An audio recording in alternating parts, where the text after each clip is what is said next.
Mais je pense qu'on y arrivera parce que, vous savez, les chiffres du décrochage jusqu'en 2012 oscillaient entre 140 et 150 000 jeunes sortant du système scolaire chaque année sans qualification. Où en sommes-nous aujourd'hui ?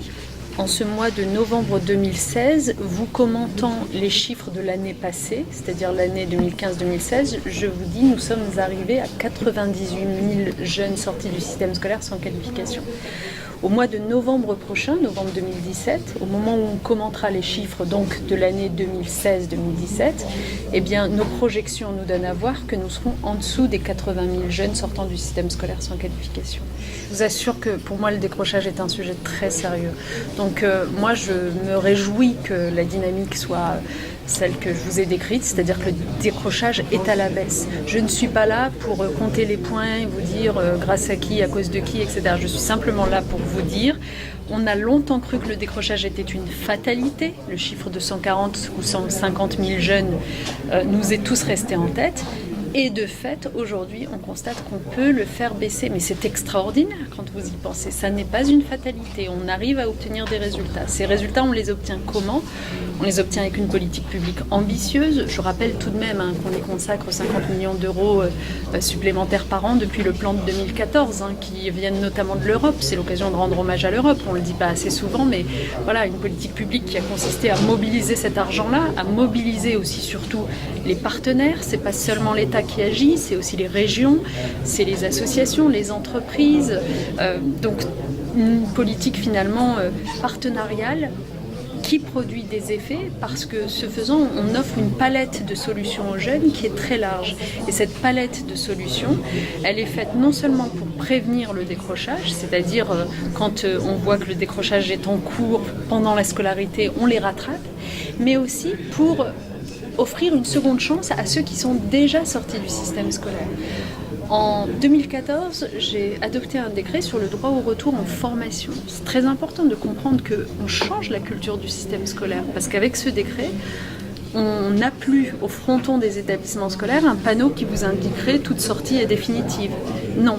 Les anciens élèves qui sont sortis sans qualification, s'ils ont un remords, un regret, ont le droit de revenir.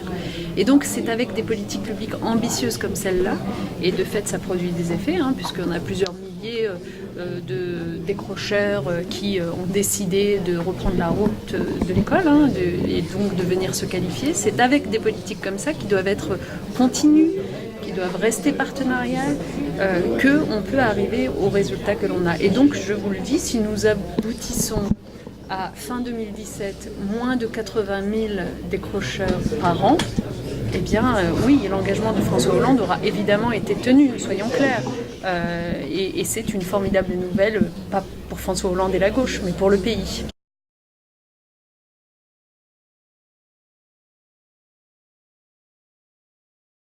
Vraiment, le séminaire que j'ai organisé aujourd'hui avait vocation à donner à voir, sur un sujet aussi complexe que le décrochage, la finesse des analyses qui sont celles des chercheurs, lorsqu'on leur laisse le temps de chercher, et puis surtout de nous faire part de leurs résultats qui alimentent ensuite notre politique.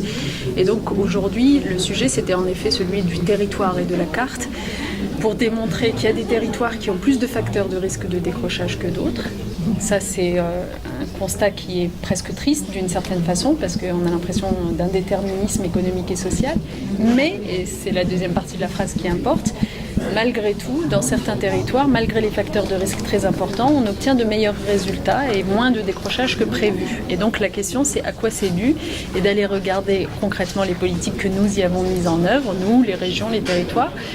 Et donc on voit au fond, par exemple, il ressort très clairement de leurs études que le développement, comme nous l'avons fait, des micro-lycées, ces structures de retour à l'école qui sont implantées dans les lycées, c'est formidable, c'est une très bonne réponse qui permet à des jeunes de repasser, en l'occurrence le baccalauréat, mais en tout petit groupe, dans des conditions d'accompagnement personnalisé, même de coaching qui sont assez extraordinaires.